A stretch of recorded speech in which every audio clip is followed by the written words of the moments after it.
guys are ridiculous. These guys are ridiculous. Now, how about them damn Celtics? And we are back with another episode of How About Them Celtics. Sam and I are here recording on Tuesday, January 10th. And I had quite the debacle before we recorded today. If you're watching on YouTube, which you should be, go subscribe. We'll appreciate it. How About Them Celtics on YouTube. You can see that I'm not in my normal place of recording. I'm not at home. I'm in a hotel in Boston right now with my girlfriend and her family. Are here as well in another room. So we're in Boston for the day. Her family's from upstate New York. So they're in town. So I'm here chilling. But I forgot my microphone cord before we started recording. And I realized this. I went to 7-Eleven and they had it, but they didn't have it. As in they carry it in stock, but they didn't have any at the store. So I'm surprised the 7-Eleven's carrying microphones. Right. Not, but well, it's just like a micro USB cable. So it's like like an Android phone charger. Gotcha. Didn't have it. I walked down the block. We come to like this local convenience store. It's like West End Market or something like that. Didn't have it. Right. So we keep walking. We go down. We go into a Target. Didn't have it. Right. That one got me because it's Target. Right. This was the worst Target I've ever been to in my life. It was tiny. Now, you're a fan of Target, if I'm not mistaken. I love Target. I'm a big Target guy. This wasn't a real Target. This was a Boston mini Target. It was like a Target / it was like if CVS met Target, it was that. It was so dumb. It was unbelievably stupid. So it was like a convenience store Target. Yeah, it was terrible. It was the worst. Kept walking. That didn't have it, obviously. Kept walking. Went to another 7-Eleven, which I assume the labels were off, but I assume had it, but didn't have it in stock. So struck out again. Got to a CVS. Now, how far at this point have you walked? Gosh, I don't know. And it is not a warm day. No, they're all pretty close in vicinity because we're in the city. Like it's all pretty close together. I would say we walked. So how far do you think we walked? Like a mile? No, half a mile. At least a mile because I got like at least 3,000 steps on my Fitbit. At least a mile because she got 3,000. At least during that. All right, 3,000 steps on the Fitbit. There you go. 2,500. So at least a mile. But we struck out at 7-Eleven, strike out at the local convenience store, strike out at Target, strike out at another 7-Eleven, get to CVS. I see the electronics aisle, and there's a store person, like a worker, employee. That's the word I'm looking for. Right. That's it. I'm fumbling. There's an employee opening the case because they lock it or something, I guess. And there's a woman looking for a cord. When I tell you, this woman took 5 whole minutes looking for the cord that she needed in the one spot in the entire store that I needed to be in that exact moment.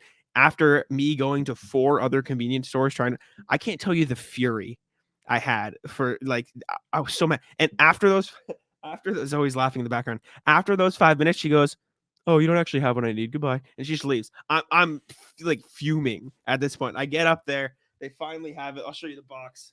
We got the micro USB cable we needed. It took me a second. I didn't think they had it. We were about to go into a Whole Foods after that. We were desperation mode. So finally got it. Got back. This was after me telling Sam 10 minutes and it took 30. So finally made it.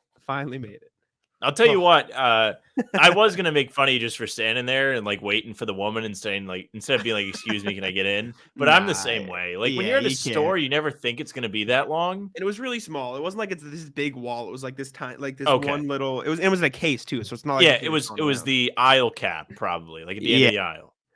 Around there. It was near the end of the aisle. Yeah. Okay. Yeah. See, it's tough because you really run the risk by not speaking up. And I am not someone to speak up. Jack is not somebody to speak up. It's similar to if you're driving. Now, I don't do this because this is not proper driving etiquette. But if you do stop and let somebody go out into the road, which you should not do because that's literally not dangerous. how you're not supposed to drive that way. It's bad. But you are putting a lot of faith in that person to not screw up the traffic, to not drive slow. Yes, very true. I do that in very specific situations. Like if there's a huge line of cars or something and they have their blinker on already and I know they're going like left and I'm just coming to turn whatever way, like I'll let them go if they're not going my direction. You know what I'm saying? Like if they're turning not left and I'm going. The only time it's acceptable is if you're at a stoplight. I know what you mean. I'm talking like I'm going. If I'm turning left onto the road that they're coming out of and they're also turning left, you know what I'm saying? Like they're going to go in If front you're of me, but then I'm stopping going to go to the anyway, side yeah. road. Okay, If I'm that's going fair. to where they're coming That's from, that's fair. what I'm talking about. But I know exactly what you're referencing though. And it's a dangerous game letting somebody go in front of you. I'll tell you, man, Massachusetts drivers, I assume the same as in Rhode Island, terrible. New England drivers are horrendous. Just the worst. Well, I was driving to the gym today after work, which I Mhm. typically go before work, but I couldn't sleep yesterday for whatever reason. And I said, okay, I'm just going to go after. So I'm Yeah. driving, and this guy's going below the speed limit, which is enough to make you scream. And where I live, it is one lane for 2 lights, and then it becomes 2 lanes. For me, there is Mm. nothing more satisfying than getting past that second light and speeding around whoever it is, and give them the look. You give them the look as you drive past, and look in, and hopefully they look Mhm. back at you so they know that what they were doing was not okay. Mhm. Well, I have some bad news for you. Pre-game chat legend Tom Simone, speed limit driver. Speed Bad limit driver. borderline rat list for Mr. Simone. My He dad's is. the He same way is. though. Yeah. His thing on the highway is like cruise control, how you can set your car. Cruise Well, the control is fire, highway's by the way. different. The highway's different because there's so many lanes you can Sure. avoid them. My dad will That's an not go individual more. choice. He will not go more than 5 miles over, and that's like Mm. the cap. Like he'll go like if it's 45, he'll go 50 on Ooh. the highway. On the highway, he sets it to 69 because he thinks he's funny, and he goes like 69 and 65. Yeah. You know the excuse he gives? He was born in 1969, and so his phone password is 6969. He thinks he's hilarious. He thinks it's this, and he goes, "Oh, it's my birthday." I'm like, "Okay, Dad, yeah, it's your birthday, huh?" Sure. That's the best. Little fun fact about Mr. Wait, Simone right is there. his birthday June 9th? No, he was Oh. born in 1969. Yeah, but he put 6969, so it Yeah. would've I just realized I just spewed my dad's phone password to the internet, but that's fine. No one's gonna. Well, break that's my dad's tough. phone. My sister, That's maybe, great. you know. But that's great. You and Zoe are enjoying yourselves in Boston. You are with Mhm. your lady, and Yeah, there it's are good. 41 more Celtics games until I have to go look for a lady. Right now, the Celtics are doing, filling the time for me. They're filling the So hole in your heart. yeah, they're 29-12. They're good enough to Mhm. where there is no hole in my heart, like you said. Love to see it. Sometimes you worry. Sometimes you say, "Oh Mhm. boy, maybe I need to Well, get out there." I mean, good segue from you. Some people are still complaining, right? The Celtics have won. I think they've won 7 of their last 9 or something like that. Like outside of that 2-game rough stretch in Denver and OKC, they've won 7 out of their last 9.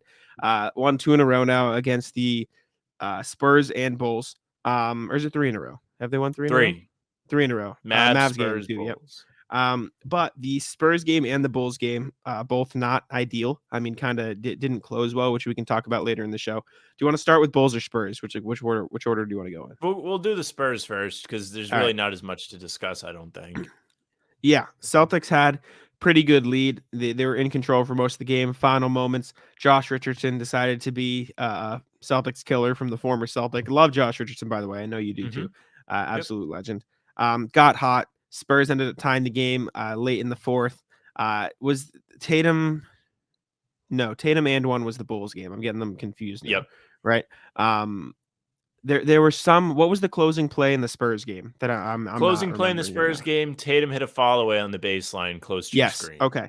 Perfect. Yeah. But Celtics ended up closing it out. They managed to hold off the Spurs. It was a nice win in the end, but definitely some concerns. It was one of the more concerning wins of the season. I'll put it that way. And concerns I might not agree. even be I the think right. you put it Yeah. perfectly. Yeah. And Concerning concerning is win- maybe not the right No, word, but you I'd don't know say what I'm saying. concerning. Okay.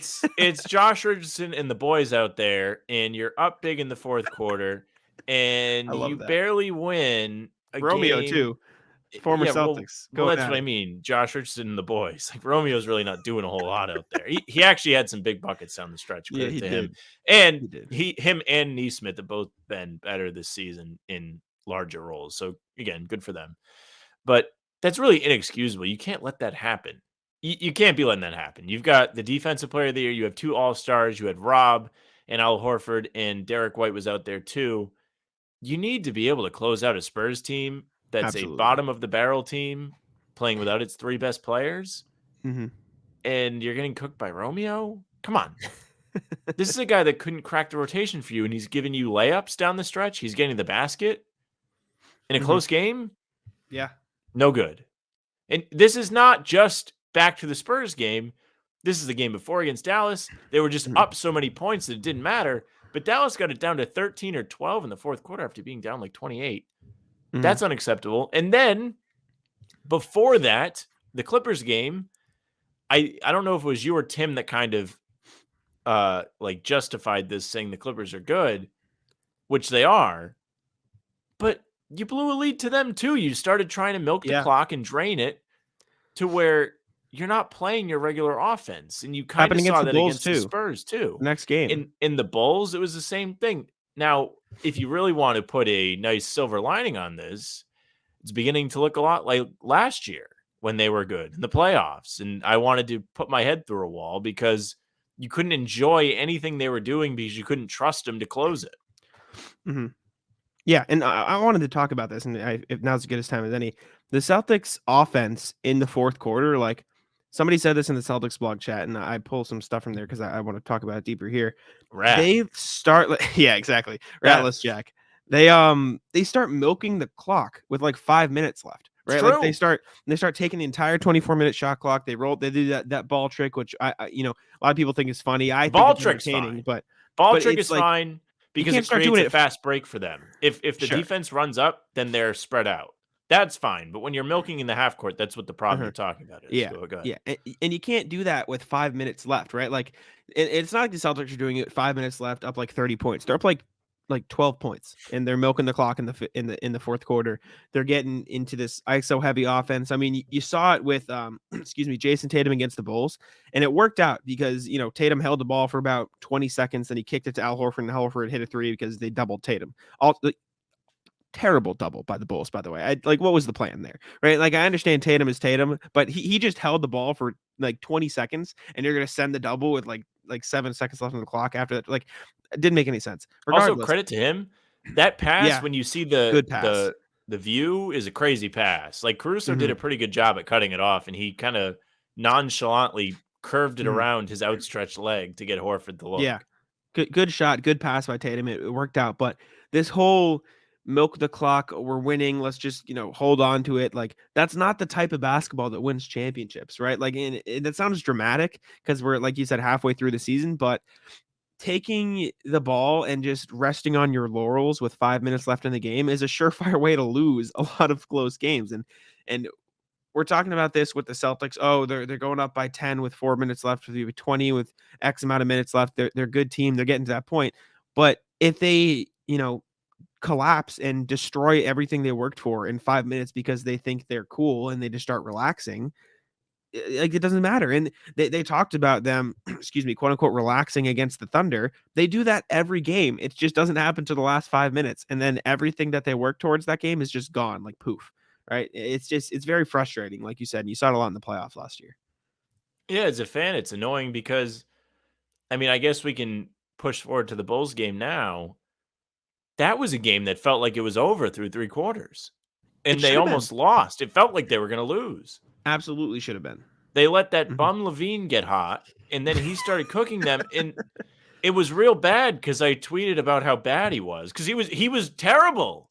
He was bad through the first 3 quarters. I was going to take my victory lap. I was like, I mean, I stand by it. I still can't believe they're paying that guy so much money for him to sit out there and chuck threes. But in the fourth quarter, he's turned it up to another level, and it started going in the basket. It started to look scary for the Celtics there. He lost his legs at the end and didn't finish the game. But you shouldn't have let it get that close. Sure, he was on fire, and as soon as he caught fire, they played scared. I think it's almost a them being scared thing compared to milking the clock. They get scared, so they start to milk the clock. And as a fan, that begins to make me scared because I don't think they believe in themselves down the stretch sometimes. Earlier in the season, I felt differently than I have in recent years about them down the stretch because they really looked confident, specifically Tatum, who, to his credit, did it again against Chicago, but it was really, really late. And against the Spurs, he hit the big shot. But yeah, why are you all of a sudden not confident? Like, I'm sorry. DeRozan goes out of that Bulls game. That should have been it. You don't let Levine start cooking you. You don't let Romeo Langford start cooking you in the Spurs game. You need to tighten up on the defensive end, and you need to play more confident down the stretch. It's becoming a problem. Yeah, it's bad. It's not fun to watch. It's very frustrating. When a team is better just fumbles against and the Bulls have been playing better lately. Like I know we like to They crap have. on the Bulls. They've And been they playing a play lot better good teams basketball well. lately. Yes, but the Spurs, there's no excuse, right? Like there's no excuse against a lot of these teams. They did it for the entire game against the Thunder. They just were like, oh, we'll win this game anyways. It's fine, and they got absolutely blown out by the OKC team. And yeah, it's just like, when is it gonna end? When are they gonna learn that they can't do that? And I see a lot of people. It'll never I see a lot of happen. people getting on Mazzulla about it. Like they're saying it's not Mazzulla his can't fault. drop a He play. inherited that problem. Yeah, exactly. They're like, he can't drop a play. I saw somebody tweet out the video of Tatum dribble past over, and they're like, look at Mazzulla, he can't even drop a play. What? Hello? I mean, like, I guess, like, sure. If that's the one piece you would like to pick on, sure. Should Mazzulla have drawn up a play? Maybe, sure. But at the same time, you have Jason Tatum. I guess you live with the isolation. But overall, like, it's not like this problem. Like, let's not act like this is a new thing. Like they were doing this ever since the 2019-2020 bubble year. They did all of 2020, 21. It was the entire season. Screwing around. I vividly remember one game because, funnily enough, it was the game after which I met my girlfriend currently. It was a Pelicans game, and they were up by like 21 in the fourth quarter, and then they just blew it to like Josh Hart and the fellas or something like that. I don't know if you remember that game. It was like 2 years ago. Was it during COVID when it they was were Valentine's in New Orleans Day. and they lost in overtime? Tatum sent it to overtime with a floater. Maybe, but I don't think so. It was Valentine's Day 2020. I remember vividly. Okay. And I remember tweeting out because it was like the tweet that I met my girlfriend with, ironically enough. But like, That you risked your girlfriend on? yeah, exactly. You know what I'm talking about. No, like, this isn't a new thing. This has been happening for 3 generations of Celtics coaches now. Like, let's stop blaming Mazzulla. That, like you always say, that's the laziest thing. I don't like it. It is lazy because he's really only got so much control over what the team does. And the time to blame the coach is not the regular season, it's the playoffs. Unless like you have an absolute dumpster fire to where they're underperforming. Yeah. They shouldn't be this bad, blah, blah, blah, blah, blah. And like he needs to do something, I guess. But they are 29-12. They're the best team in the NBA. And they are far from perfect. Don't get me wrong. We just spent, 20 minutes complaining about them not closing games properly, which is an issue. And you can point to coaching with that if you want. The game plan needs to change. Maybe he needs to really get on them to just keep playing, keep the foot on the gas, I guess. Sure. But they're not losing games because of Mazzulla. When they lost to OKC, that wasn't his fault. When they lost to Denver, that wasn't his fault. It was the players' fault. They were missing shots. They weren't playing hard. That's their fault. The not playing hard is inexcusable. Some days you're not going to make shots. And I say this all the time. Control what you can control. That's what you got to do. And they've been doing that for the most part lately. I thought they played pretty hard against Chicago. I thought they had multiple possessions that ruled where they had 3 or 4 chances offensively, and they kept it alive. Grant, Rob Williams hustling, diving on the floor. Great plays. Brogdon had a tip in to cap one of them off. It was really great work from the guys on offense. I'm happy to see them playing hard, and there has been a switch that's flipped in that category at least. I agree. I do want to stick on the coaching thing for a sec though, because I really think it's bogus, and I'm gonna make this like its own little video thing on YouTube. Cool. But like, it's never made any sense because like last year it was fire Udoka, right? He is the problem. Like it's so clearly the problem throughout the first half of the year.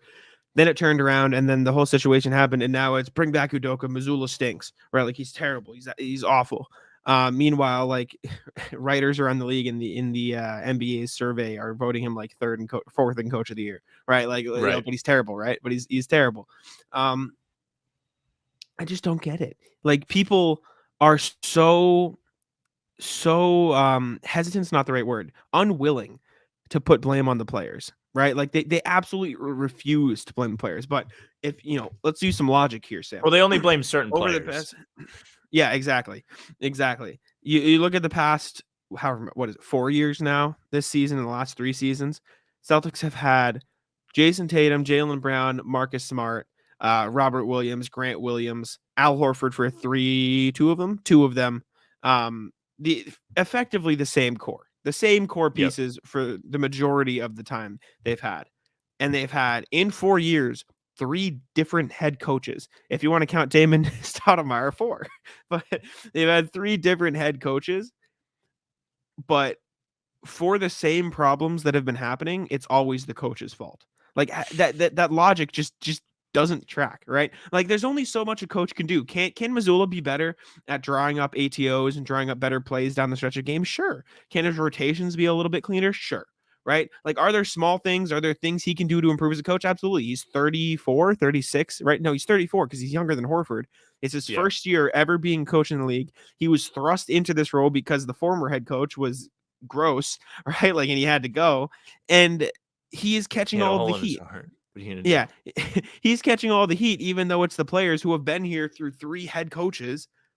It's the problem. And going back to Brad Stevens, I don't even think Brad Stevens was the problem. Let's be real here. Like, I know you can argue, Udoka, and I do think there was value in what Udoka did for the team, getting on them, calling on them out in the media. I loved it. I think that, I think it made them tougher. Hilarious.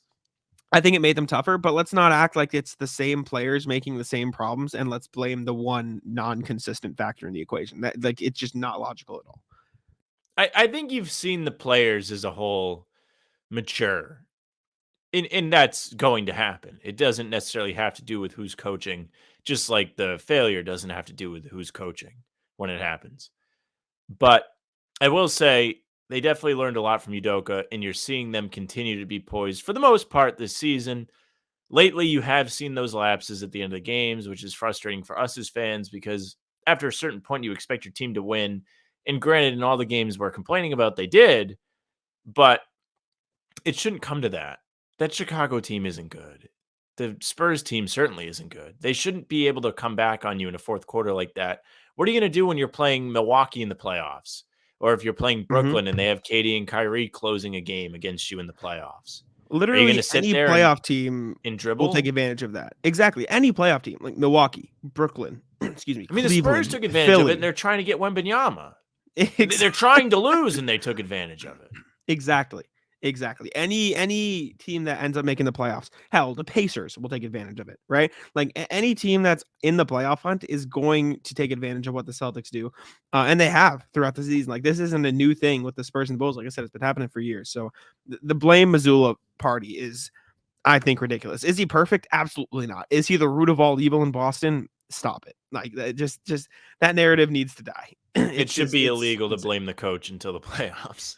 The playoffs, you want to blame the coach? I guess you can. Because they need to make adjustments, then I understand. Yeah. But for now, blaming Mazzulla is just, it's not the wave. All right. Next thing, I did want to talk about a similar thing with Al Horford. I don't know if you saw all of the buzz or whatever it is after the Al Horford game. The Spurs game. There was a huge movement on Twitter that said bench Al Horford. Horford is not a starter anymore. I didn't see this is a big thing. I wrote about it today for Celtics blog. Or it'll come out tomorrow. I wrote the article today. In fact, let me find some of the tweets for you that I saw. I know Anna Horford tweeted about it. Somebody tweeted Al Horford is not a starter anymore. Somebody tweeted Al Horford fell off. Like Al Horford's a bum. I think a lot of it is that people wanting to see Rob in the starting lineup, which I understand. But I don't think the answer is benching Al for Rob. I think it's playing them together since that was, the best starting lineup in the NBA last year. And I wrote about it for Celtics blog, so I'll bring the stats up and I'll, discuss everything I wrote. But like, I can't believe that. I don't get it. Yeah, I don't get it. Out of all the people to blame, why him? Right? Was he probably bad Saturday? I guess. I don't remember. He was bad. Didn't shoot well. He shot 2 of 7, but he had 11 rebounds. So, like, pick and choose, I guess. I don't see Horford as a blame him guy. Horford is the perfect starter next to these guys because he doesn't really require a whole lot of attention. You don't have to feed him the ball for him to be effective on offense. He can be ready for a catch and shoot. He doesn't have to try and create his own shot down low or take up your possession time and waste it. It doesn't happen. He does great things for you and plays great defense on everyone. Absolutely. I got the tweets for you. Al Horford fell off. Another tweet. Al Horford needs to be a bench piece. Dude's tired. Next one. Horford is not a starter anymore. It's like, what are we doing? Like, what are we Not for doing? nothing. It doesn't make any sense. There's a select skill set that makes for somebody switching to the bench be a good thing for that player. If I could speak English, Sure. there are only a few types of players that benefit from going to the bench. I don't think somebody like Al Horford is going to do better by coming off the bench. He's not going to give you a punch off the bench. That's the whole point of the bench, is to bring Now, somebody else in to give you some energy. I will say, in a couple years, if Al Horford actually is like older and he's just not as quick anymore, and I guess you saw a little bit in the Spurs game. He's like he wasn't as sharp defensively. It didn't stick out to me a ton, but apparently people, excuse me, were I talking didn't about notice it. it. But like 2 years time, he's on the last year of his contract. He's 38 Yeah. at this point. Maybe he goes to the bench. You start Grant instead, and you just have that off the bench, his defense and his versatility. But right now, we're talking about like the guy who was amazing last year, amazing in the playoff run. And I wrote about this in the article. I think a lot of people are trying to compare this Al Horford to the Al Horford you saw in the playoffs, who averaged 12, 9, 3 on 52, 48 shooting, which is just totally not fair, right? Because like this is him playing at an elite level for a 23 game stretch. Yeah. And again, in Horford's defense, this year he's averaging what? Like I think 9, 6 and something. Like I'm He's one of the guys I actually here. have no idea what he averages. Because I I never don't have know. to like write about it. I never have to Oh, I justify hit it. it. He's just there. I hit the nail on the head. He's averaging 9.2 points, 6.4 rebounds, 2.6 assists, but he's shooting 48.3% from the field and 42.6% from deep. And we're going to trash on him. Tell, say he's not a starter. Not only that, I looked at his defensive field goal percentage stats because I think he's been pretty damn good on defense this year. Out of the, 178 players who have defended at least 250 shots this season, his defensive field goal percentage is 11th. Opponents shoot 42.4% from the field on Al Horford this season, right? And that's including all the stuff the shots he defends in the paint, all the threes he defends. If that number increases to at least 300 shots defended, Horford is sixth.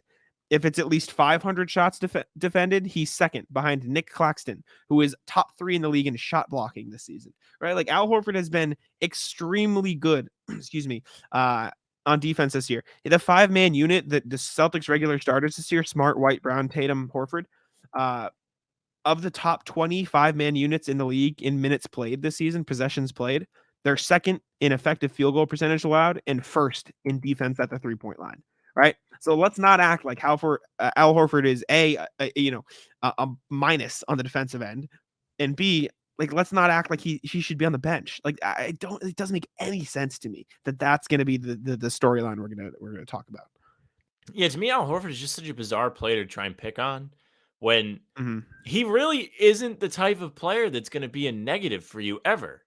He's either going to be a Yeah. huge positive or he's just not going to have much of an impact either way, to where like he doesn't need to be used that much or whatever. Like he's usually pretty steady regardless. There's no, oh man, he sucked today. Very rarely does that happen. And I think maybe because it's so rare against the Spurs when it did happen, people were like, oh my God, like this guy's old now. And we all And kind of forgot he was old.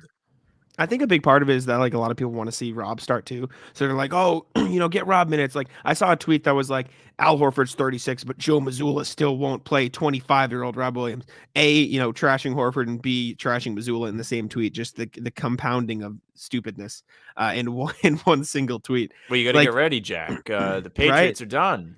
Patriots are done. They're going to come out. They're going to come out. They're going to start typing away on the keyboard, and they're going to say, was the Spurs the first game since the Pats were out? That would make a ton of sense. Nope. They lost Sunday. Bulls. Okay. So it was right before. Everyone knew that they were over by then. So it was probably a Pats fan. But even if we want to go, even if Horford, let's say Horford did take a step back this season. Let's say he is playing objectively worse, right? It's not like they're just not playing Robert Williams. Robert Williams is coming off of 2 knee surgeries in a year, right? And they've said they have a medically, minutes restriction on him, even though they say there's no minutes restriction. They're watching him, quote unquote, because Mazzulla doesn't like to shoot things straight usually. Excuse me. So like they're holding Rob back, obviously.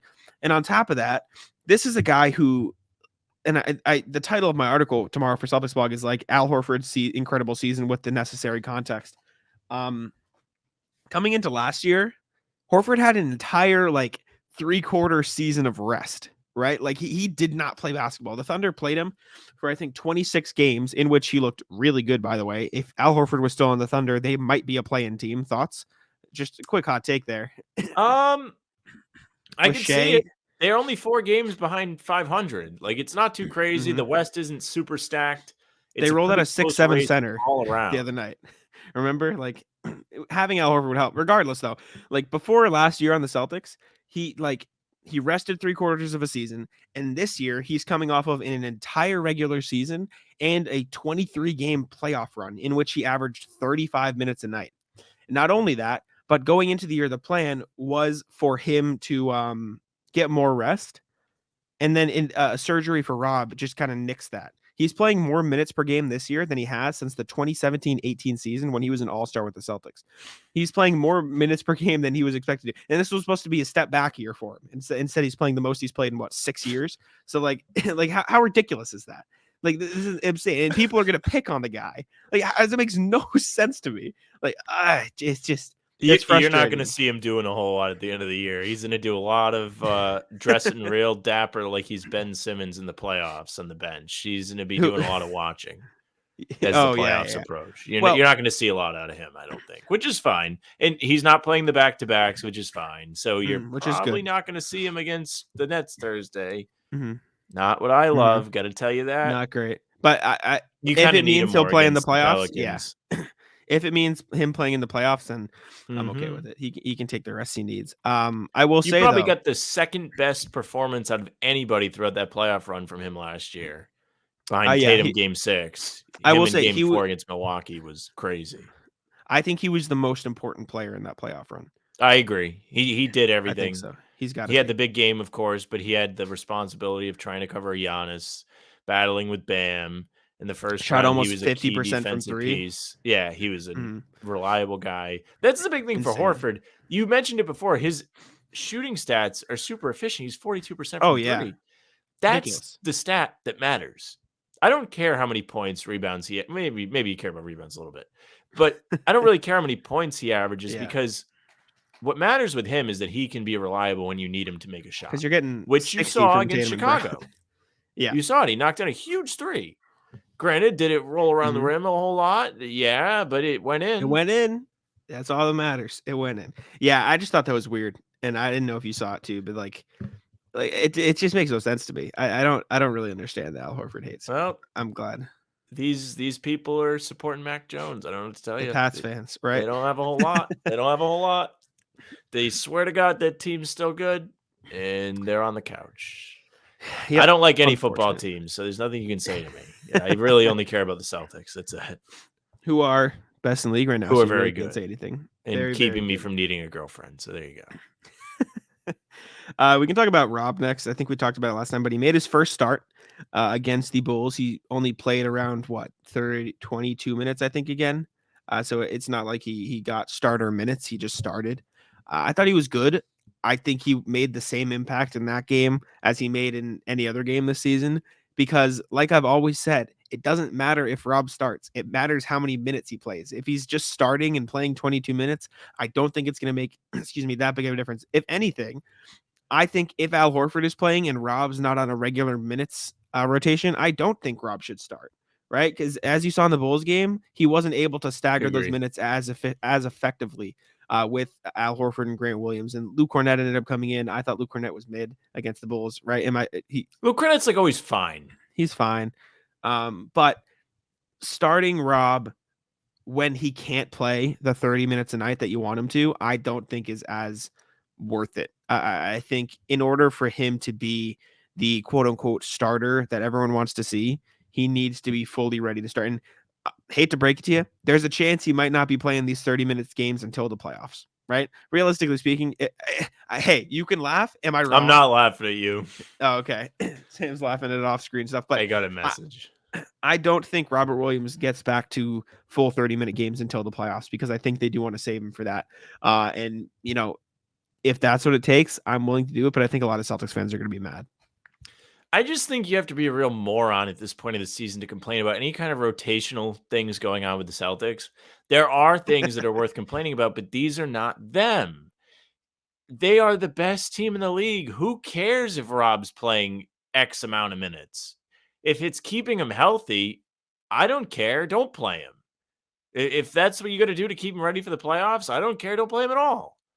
Would I like to see him out there for my entertainment? Yeah, he rules and he plays hard. And you saw it come out in that Chicago game big time because they got killed on the boards against Chicago in the 3 games they played this season. And all of a sudden yesterday, they're putting together possessions where they have 3 or 4 chances offensively. How the turntables yesterday against the Bulls at the Garden because of Rob. Now, I agree with you. I'm big on if you have him on a minutes restriction, why waste him at the beginning of the game? There is value to having him out there at the beginning because it makes your defense better, which prevents guys on the other team from getting going like crazy. But I'd rather have Rob in the middle parts of the game if you need big stops. Not even just talking about the end. There are big moments throughout games, which we saw in the playoffs, specifically last season, that aren't always crunch time. It's when the other team's kind of climbing back into the game and you're like, oh, they got to hold them off a little bit, and then they don't. And you're like, all right, well, this is going to be harder than it needed to be. I think Rob can prevent that for you if you use him right, I agree. And excuse me, sorry. I think he said it after the Spurs game, right before he started. He's like, I don't care what I do. I know Tatum talked about how he wanted him to start. But he was like, I'm happy to come off the bench. I think I can get a good feel for where and when I need to insert the intensity, which he has been doing beautifully. I mean, he's had like double, 15 rebound and 3 block games off the bench, like normal. Like, I don't know. I just don't think if he's not going to be able to play the 30 minutes that you want him to, it's kind of a waste to start him almost. But I thought he was. It's not saying I don't think he was good against the Bulls. I just don't think he was used as effectively. This is not a shot at Mazzulla. Shocker. This is just like, I mean, I think it was good to see him in the starting lineup at the very least. But I don't know. I think it might be better for him to come off the bench.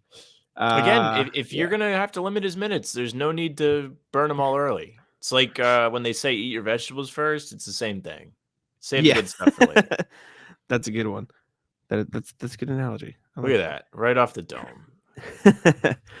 A little bit of a side note. Since we're talking about the Celtics, we can talk about the Maine Celtics really quick. I know we don't have to talk like too in detail about it, but some impressive games coming out of Maine tonight as we're recording this, Sam. Mr. Fiondu Cavangeli, 29 points, 7 rebounds, solid game, but perhaps more impressively, a plus 28 plus minus off the bench for J.D. Davison with 14 points and 16 assists for you. How's That's that good. for Mr. Davison? That's an impressive game. This is going to be an interesting chat we have now. So I think the Davison stuff is maybe the most interesting storyline up in Maine, and I'll tell you why. Because that is a player that could potentially move into the Pritchard role and allow you to move on from Pritchard. Ooh. Now, I'm not speaking from knowledge. This is just they play the same position, and Pritchard's been in trade rumors, and he kind of deserves better than sitting there watching, unless he really wants to try and win a ring, which is fine. Hang out. Yeah. Get it. But seriously, there is value with Pritchard. He's a good player. He's an NBA player, and I think teams value him. That's why you've seen so many reports come out that teams are asking about him. Now, we've also heard that the Celtics don't plan on moving Pritchard this season, which is fine. It makes more sense that way. I think we've talked about this where he's going to make more money next season, so his value to the Celtics in a trade goes up because they can get more back for him. Yes. So that would make sense. And it also makes sense on the timeline that Davison's on where he's coming off the bench in the G League. I mean, he's not ready for the NBA yet if that's the case. It's just not the case. Yeah. It's How many minutes did he play? He played 33 minutes, though. So he played the most minutes on the team. But it is really great to see him doing well in Maine because in the past, you've seen the Celtics not really get a whole lot out of Maine. And recently, you've seen them bring guys up from there like Cornette.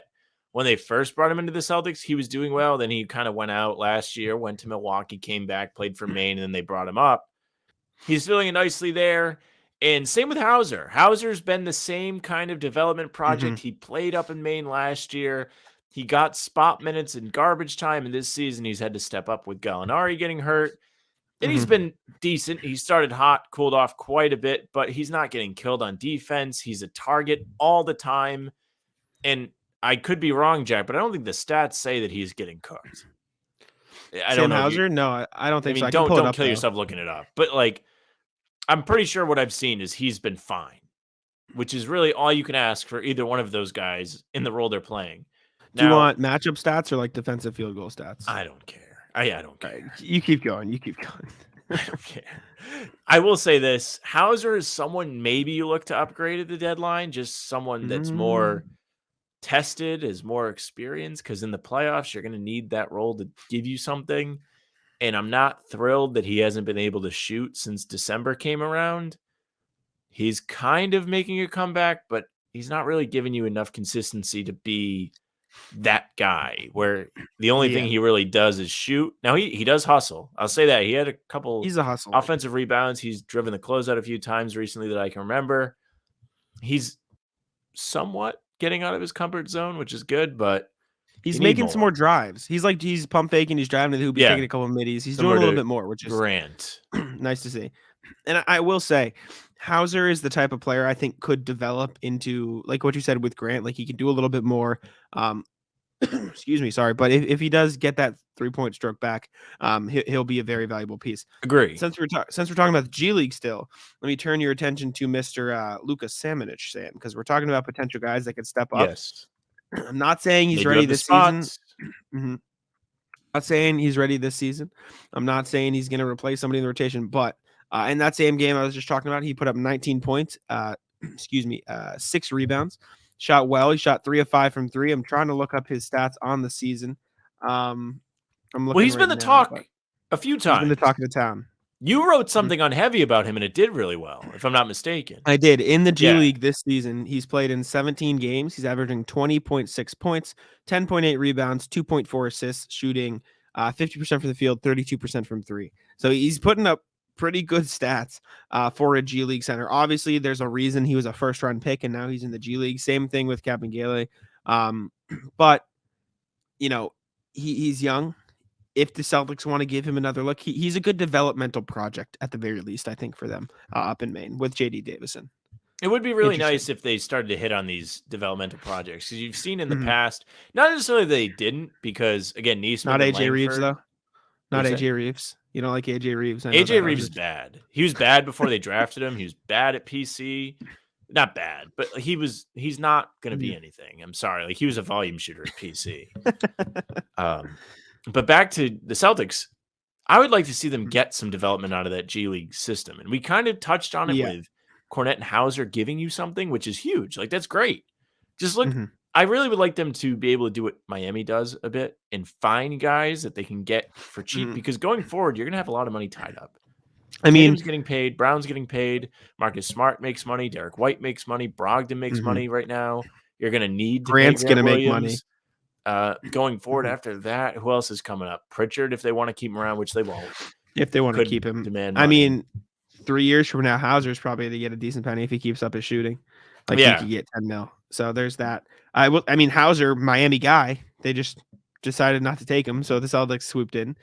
Did you know that? He signed with Miami out of the draft, and then he now said, perhaps "Nah, I'm going somewhere else." Duncan Robinson has ruined the shooter's contract for all, which may be good for the Celtics. I think contracts around the league are going to start to look pretty questionable. To boil I'll Sam's say. blood. Yeah. No, I think in the opposite way. I think teams are going to be more hesitant to pay guys. Good. They should. I mean, you got some guys, do extensions this year. Like Kyle Kuzma is going to get paid this summer. He might Good get luck. 20 mil. He's going to get 20 mil. 20 I mil's think. fine.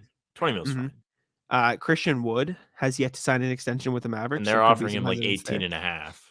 Well, no, they didn't offer him. That's the most they can give him. The most they can give him is 4 years, 77. So, Okay. Question mark regarding whether or not they'll do that. But I don't know, man. It's going to be interesting. Grant Williams, I mean, we talked about it. We had a whole video on it. I think he'll get an 18 mil offer. I think he's going to get a lot of money. You see what he's doing. He put up 20 points against the Bulls. He's been incredible. Don't be surprised when next year he is the 4th highest paid player in the Celtics. Don't be surprised. This is one of the all-time greats, Sam, I told you so's. Me too. I was With there that they you. should have paid him. I mean, I'm not telling you Absolutely. so. I know. But I was heavy on the pay Grant. They I should have don't paid see him 15 mil. And they the should have only let go. value I see in not paying a guy before like he's due an extension is literally if you think he's going to be bad, or if he thinks he's going to play bad, like He's there not was no gonna way play to think that. bad. That's the No, thing. I know, but like, if you he think is there's a the player that's going to play perfect bad, role player in today's NBA. I agree with you. I'm just saying, like, I was talking more broad. Like in the case of like PJ Washington, if you think he's going to have a down year because you're not sure about him, there you go. Cam Reddish. If you think he's going to be bad, you don't extend him. Matisse Thybulle. But like Grant Williams, who very clearly took a big jump last year, was a crucial piece in the playoffs and was asking. I think he said he would have accepted 14 mil. I saw a Yeah, report out there. that's ridiculous not to pay you're gonna him have to pay him that, like man. 4 more mil per season now. Now, I Which don't is really gonna know be how much it all disappointing. matters at the end of the day because they have bird rights on Grant and they Yeah, they'll can match. only spend that money on Grant. So, I mean, I don't know. I don't know enough about the cap to really talk about that. What I do know is they should have paid him. Now, you do make a good point to where not every team has to have that, but the Celtics more than anybody should have felt inclined to pay him because of the role he played in the playoffs last season. He proved that he can be an important piece for you as you have success. My God. I mean, come on. That was Foolish. a no-brainer. You extended Rob the year before and you came out smelling like roses. Why would you not do it again? Absolutely. Absolutely. And like I said last time, I saw a tweet on Twitter saying, like, I can't believe this guy wanted 16 mil. And they picked like a very specific stretch of box score numbers. Like, I saw you get upset. Egg on his face now, huh? Egg on your face, mister. I mean, 20 points against the Bulls, doing everything for the Celtics out there. Grant Williams is how foolish do I want to get? Grant Williams is I'm trying to think where he ranks on the team. 1, 2, 3, 4. Okay, maybe he's like the 6th best player in the team. Maybe I shouldn't get. Yeah, because the guards are all good. Yeah. Yeah, no, Grant's awesome. He's but probably like, 7th best. Yeah, the fact that he's your 7th best player, like he'd be the 3rd best player in the Lakers. Yeah. Right? Am I wrong? Yeah, probably. He'd He'd be a best good player fit in the there Lakers. too. He'd be the 4th or 5th best player on the Warriors. I'll put that out there. He'd be on the Sixers. Hell, he'd be a better version of better version of PJ Tucker, right? Like his PJ value Tucker, who is does a lot of running. His value is through the roof. He's not going to be the best player on any team, but he is the perfect 4th or 5th best player on a championship team, and those players get big bucks in today's NBA. So it's going to be funny when the off season does roll around, and everyone starts setting off the old fireworks there on July 4th. If one of those lowly or middling teams does decide that they want to, who it's going to be? It's going to be like the Knicks or the Pistons. No, it's going to be the Pacers, who are 5 games above 500 this year, have one of the best point guards in the league, right? Have one of the best point guards in the league, have Miles Turner, who they're trying to discuss extension talks with, have a sharpshooter in Buddy Hield, have one of the best rookies in Benedict Mathurin, and they're just missing that that power forward. Let's see if they can get a guy who can shoot, who can defend all 5 positions, and who's a great locker room guy. Oh, look at that. They have enough money to sign like 2 max players. Let's throw Grant Williams $23 million a season, right? Like they could afford to stupidly overpay Grant Williams. And at that point, hate to say it, would you match a $23 million a year offer for Grant Williams? I can't answer that because I don't know enough about the consequences. Exactly, right? Like my first instinct is yes, because if you don't pay him, you lose the ability to spend that money. Yes, you couldn't sign somebody for like that money. This to me is like in football, like when the other team jumps off sides and you have a free play. Like, yeah, it's a dumb pass if you throw it down the field, but you kind of, why not? Because you don't get to do anything else with it. Well, I don't know. People are going to call me stupid for saying a team might offer Grant Williams 23. I mean, 25 seems outrageous, but like if the Pacers lobbed him $23 million, you heard it here. What is it? January 10th. The Pacers and/or Pistons could lob Grant Williams $23 million without blinking this offseason, and Celtics fans are not going to be very happy. I know I'm going to be pissed. So I see the Pacers one is one where they would pay him and it would be worth the money for them. The Pistons, I'm not so sure. I don't think they're ready yet. I think it would be like when they paid Grant, the other Grant, Jeremy Grant. Yeah, sure. And like he was like a good value buy, I guess, for them, but they just weren't ready for a player like that. Like he's not going to be a top tier guy. Maybe they want to have him on the team to trade him and get more assets like they did. Sure. I mean, if you got the money, spend the money, I guess. But I think Grant Williams has the potential to be a signing like Fournier for whoever does pay him The if they're Pacers not ready. The Pacers could have as much as $60 million available to them next summer. Right? No, And I don't they, doubt that. And he'd be a they good need fit there. and It would be worth Turner, it for them. but absolutely the Magic, they've looked okay. I mean, Paolo Banchero kind of fills that role, so I don't think they necessarily need him. The Hornets are gonna have money. Hell, the Thunder, Shai Gilgeous-Alexander is if they were a better team, he'd be an MVP candidate. They're gonna get a top pick in the draft. You got Chet Holmgren coming back. If they want to start making moves to actually start winning games, throw them 20 mil, right? There are teams out there on the brink of playoff contention that could use a player like Grant Williams. If the Kings don't sign anybody, they could have upwards of 20 mil in cap space if they don't extend people, right? Harrison Barnes makes 18 and he's gonna be a free agent. You're telling me who would you rather pay 18 mil a season, Grant Williams or Harrison Barnes? Right now, Grant Williams. So I don't think it's this crazy concept that teams out there are going to offer him a lot of money, and I think the Celtics are going to be regretting not signing him to the extension. But I think that's all there are I've people got. out there that don't like Grant. Don't know why. Crazy to me. He's fine. That's you, Timmy G. Banner banter. That's a Timmy shot. G he leans into it now. Timmy G, I know. He knows that Grant is a serviceable player. Still calls him number 12, but that's all right. Timmy G, the legend. We got to get him back on here soon. We'll have Timmy G back soon. Have you gone to the game with Timmy G yet? I haven't. No, I went. I haven't had the chance. He was fun. He stands the whole time. Absolutely. The best thing about Timmy G at the game is his. Did you stand with him? I don't Some remember. of it. I actually don't remember. I got you. But his seats are at the top, so there's no one behind him, so he can stand by the whole game. Now, instead of clapping, he just kicks the hell out of his chair. He's behind him. Yeah, it's fantastic. That's awesome. He's great though. He was a lot of fun. That. It was a good time. He knows everybody. It's kind of crazy. He's a regular. Shout out Timmy G. Yeah, what a beast. Good guy. That's all I had for today. I think that's probably a good place. We did good almost hour. I don't have the cards, unfortunately. You have the cards? I don't. The hell, Jack. I actually had them in my suitcase, but I took them out because I'm like, I'm not going to get to do pregame. But I forgot. Rat. So I'll tell you what. For me, but you have friends that are tough to root for? Ooh, yeah. You know what I mean? I know what you're talking about. You're friends with them and you like them, but when something good happens for them, you're gonna hear about it. Yes. They don't know how to win. They don't know how to win. They don't know how to be good about it. Mm-hmm. I have gotten on it heavy, and one person knows. Not aside from one person. Okay, knows. That's it. Okay, didn't tell the group chat. Didn't have to. Beast. Yes. Yeah. Very, very humble individual. Me. Don't worry about it. Another friend. I'll tell the story. So we all went out on Friday, and we go to this bar. Where'd you go? A bar. Okay. A bar, and I don't drink, so I am a good time regardless. I can do a show like this, and I can be somewhat entertaining. So I can just pull back. I can pull it back. Yeah. I can pull back the mask when people start to drink and I fit in because I can be silly. Mm-hmm. But anyways, we're sitting at a table.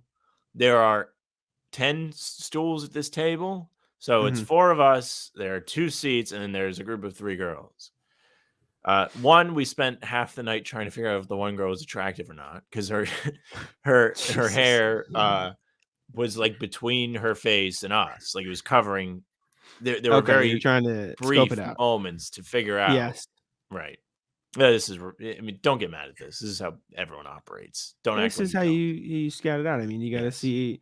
This is what happens. Continue. So, anyways, the other individuals are drinks in. They have drank these big bowls they're goldfish bowls full of alcohol. I don't know. Amazing. I don't know anything about it. Anyways, the one friend's hammered. He is not someone that has traditionally had a ton of success with girls in the past. We're all shy. Yep. Yeah. What are you going to do?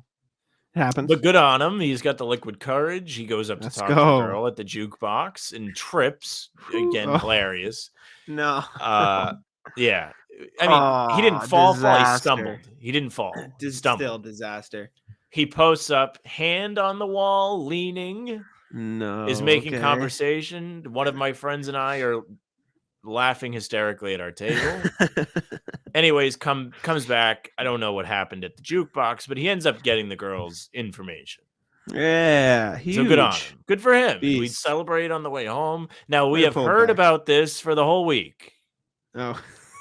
Very Unfortunate. difficult to root for you when it's like this. Yeah, that's not a great look. You got to be humble. You got to be humble in those situations. You got to act like you've been there before, as they say. You know what I'm saying? Exactly. So you gotta be- Now, there's no problem with asking for advice and talking about it that way. I don't Sure. know. It's been a mix. In fairness, it has been a mix of that, but we have heard about it. Yeah, that's tough. You get, like I said, act like you've been there before. You got to be, you can be happy, that you did it, and you can be like, oh, this is awesome, but you can't be like reliving it over and over. Like it's just, I know what you're saying. Not very people often like do that. you brag to me about anything, and you have plenty to brag about. You gotta be, healthy mix of humble and confident. I think there's a good mix in there. You Yeah. gotta find the balance. You No, gotta I find- agree. But or cocky is a better word than confident. You gotta have a good mix. Good mix. I don't know. He might do it as a bit, in fairness to him. It would not shock me if he pretends to be overly confident in that way. But nonetheless, very difficult to root for. Mm-hmm. I feel. All right. Hey, that speaking was of good. things to brag about, I don't know if hit you've it been up. paying attention. The whole bottom of the screen there, as it scrolls. Watch on Here we YouTube. go. Ready? Make sure to watch. Looking to get yourself tickets to a Celtics game or other event, ? Head over to SeatGeek and use promo code LaFrance. I wish it wasn't my last name, but it is, to save $20 on your first purchase. And if you're listening and not watching, I read it as it scrolled across the screen. That's why I said it real dumb. Yeah. But yes, you can save money on whatever you're going to go do with the help of us. So do it. Mm-hmm. Why not? And I don't know if it tracks what card you use, but if you've already used SeatGeek once or twice, just throw a different email in there. Use the code, help the pod out, right? Make a new account. I agree. You didn't hear from me, but hit it up. I'm sure they like the business. We appreciate it. Like Sam said, code LaFrance, LAFRANCE. It's just LA, Like France. the country. Exactly. And we're looking to get it changed to like I asked HBTC. him. But I asked him. I was really embarrassed when it came back. I was like, man, come on. did you put the name of the pod? Yeah, put- I gave them That's all our fire. stuff. I mean, it was nice of them. They took us. So what are you gonna do? That's too funny. Yeah, we'll take it for now. LaFrance, like I said, like Sam said, it's in the bottom of the ticker in YouTube, and you can see his name in the right there. But we appreciate it. Make sure to watch the YouTube and subscribe. That's the one plug I'm going to give before I let Sam wrap it up. But I'll let you do that. Hey, thank you very much for listening or watching. Again, make sure you use our code at SeatGeek. It's on the bottom of the screen if you missed it. You can subscribe to our YouTube if you're watching at How About Them Celtics Pod. You get all of our stuff there, full shows, clips of shows, shorts, live streams, whether it's pregame, one of our bi-weekly ones, or not bi-weekly, twice a week ones. I don't know how to say it that way. Bi-weekly means every other week, which is not what we do. We do 4 every 2 weeks.